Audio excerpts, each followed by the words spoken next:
নমস্কার বন্ধুরা, অর্চনাস চ্যানেলে আপনাদের স্বাগত। চললাম ধওলগিরি বা ধবলগিরিতে। গরম পড়েছে আর যার রোদের তেজ, তাতে করে বন্ধুরা খুবই খারাপ লাগছে। তবুও নতুনকে দেখার আগ্রহে আমরা এগিয়ে চলেছি ধবলগিরির দিকে।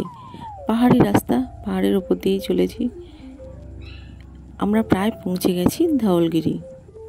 এখানেই আমাদের গাড়িটি থেমে যাবে। এখান থেকে আমাদের পায়ে হেঁটে ধওলগিরির মন্দিরে পৌঁছাতে হবে। বন্ধুরা, চললাম ধওলগিরি মন্দিরে। রোদে যেন পা দেওয়া যাচ্ছে না, যা গরম, তার উপরে খালি পায়ে মন্দিরে উঠতে হবে। ভেবে নিন বন্ধুরা কি অবস্থা হচ্ছে এই গরমে, পায়ে পুরো ফোস্কা পড়ছে।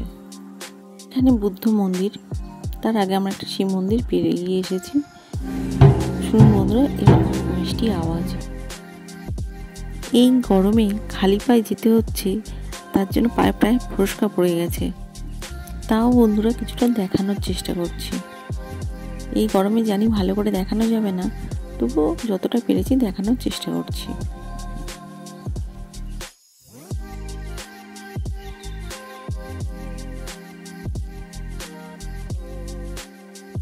এই ধওলগিরি থেকে নিচের দিকে বন্ধুরা দেখুন সমতল জায়গা, যেন এক নিমিষেই জনবসতিগুলো খুবই ছোট ছোট আকার নিয়েছে।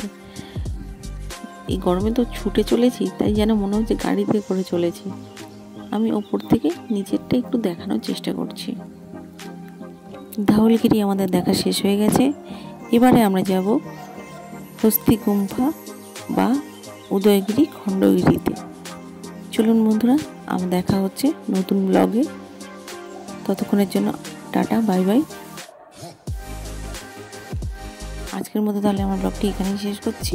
নমস্কার বন্ধুরা, ভালো থাকবেন।